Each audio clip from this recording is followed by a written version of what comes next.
Everyone, welcome to my channel Knowledge fusion.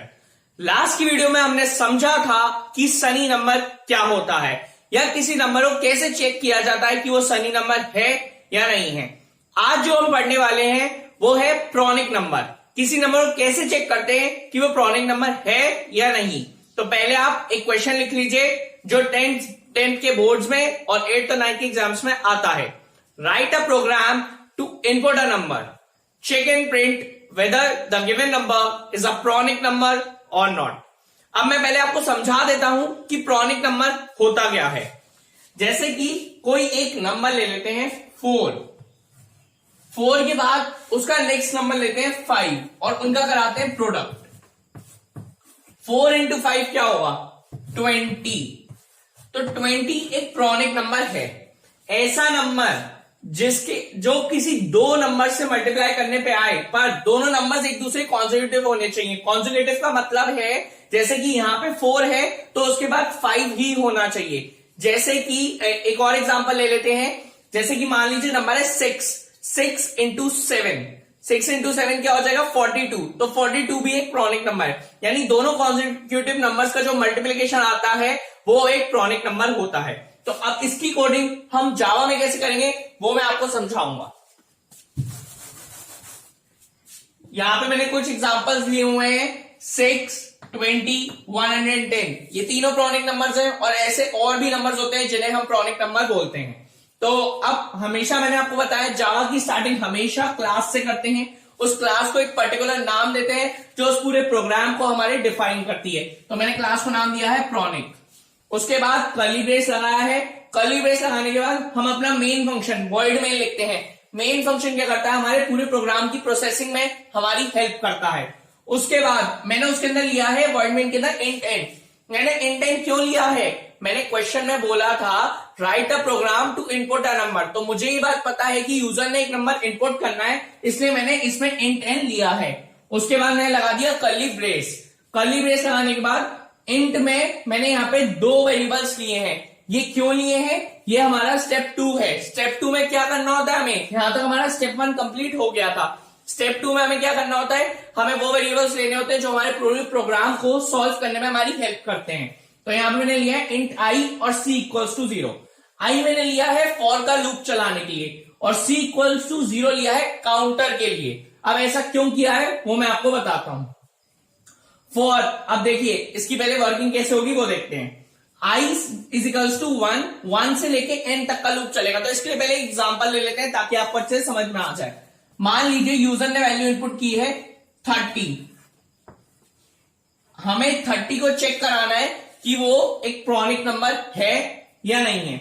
For i equals to 1 is lesser than equal to 30। Condition true है, condition true है, 1 छोटा है 30 से। हम अंदर आएंगे 1 into i की वैल्यू आपकी क्या है, देखिए n की वैल्यू है 30, i की वैल्यू है 1, c की वैल्यू है 0।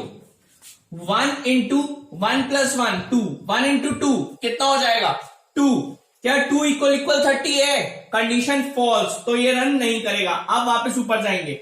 अब यहां पे कंडीशन जब फॉल्स हो गई तो ये चीज आपकी रन नहीं करी, तो आप यहीं से यहां से आप ये ऊपर आ गए, बिना इस चीज के रन हुए आए हैं आप, ठीक है। इसके बाद i प्लस प्लस, आई की वैल्यू क्या हो जाएगी 1 के बाद फिर से 2 हो जाएगी। अब चेक करेंगे क्या 2 is lesser than equal to 30। Condition true है, कंडीशन ट्रू है, अंदर आएंगे। अब i की वैल्यू क्या है 2 इंटू 2 प्लस 1, 2 इंटू 3, तो 2 इंटू 3 क्या हो जाएगा 6 हो जाएगा। क्या 6 इक्वल 30 है, कंडीशन ट्रू है, कंडीशन यहां पे हो गई फॉल्स। फिर से ये जो इफ की कंडीशंस हैं ये वर्क नहीं करेंगी। आप वापस ऊपर चले जाएंगे, i की वैल्यू 1 से फिर से इंक्रीज करेगी, 2 की जगह इस बार क्या हो जाएगी 3 हो जाएगी। आप फिर से चेक करेंगे क्या 3 is lesser than equal to 30, condition true है, अंदर आएंगे। i की वैल्यू क्या है 3 इंटू 3 प्लस 1 4, 3 इंटू 4 होता है 12 इक्वल 30, कंडीशन ट्रू है, कंडीशन फिर से फॉल्स हो गई। आप फिर से ये 1 की कंडीशन वर्क नहीं करेगी, वापस ऊपर जाएंगे, i की वैल्यू हो गई 4।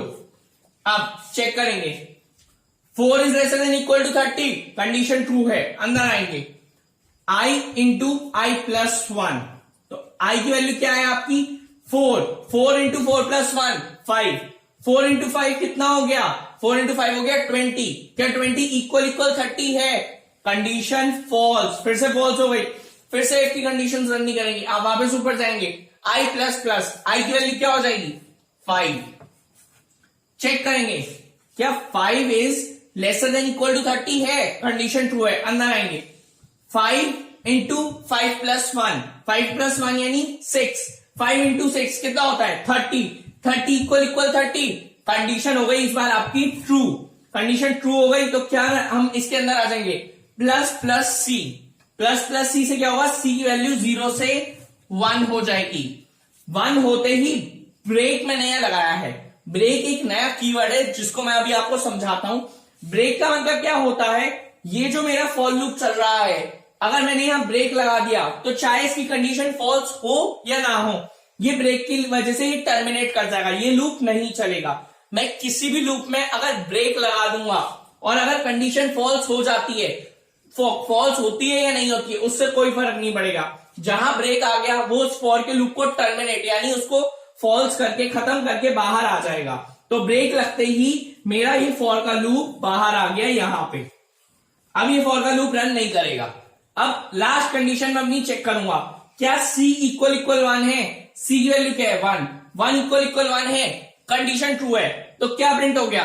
Pronic number. अब ये चीज ढंग से समझ में नहीं आई कि हुआ क्या।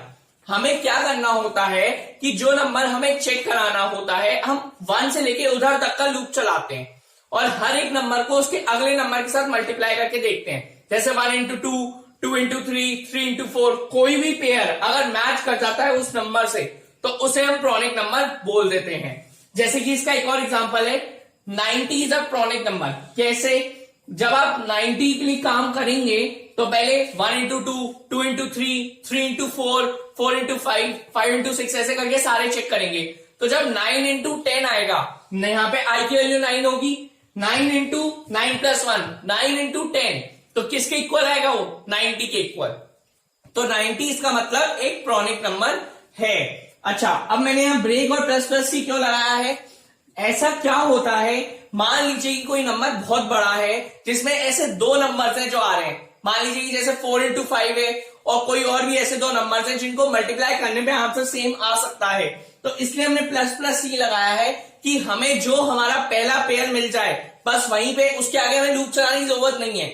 मतलब क्यों हम पूरा लूप 1 से लेके 30 तक चलाएं? जब हमें 5 इंटू 6 मिल रहा है तो कोई जरूरत ही नहीं है लूप आगे चलाने की।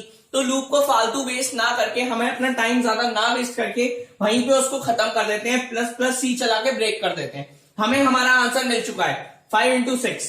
तो इसका मतलब लूप आगे चलाने की जरूरत नहीं है, आपने ब्रेक किया, आप बाहर आ गए।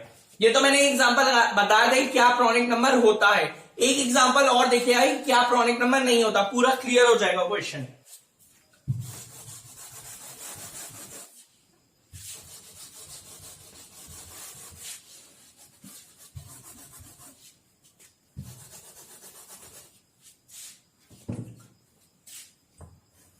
मान लीजिए इस बार यूजर ने n की वैल्यू से 5 इनपुट की है, कहा है कि चेक करके बताओ 5 एक प्रॉनिक नंबर है या नहीं है।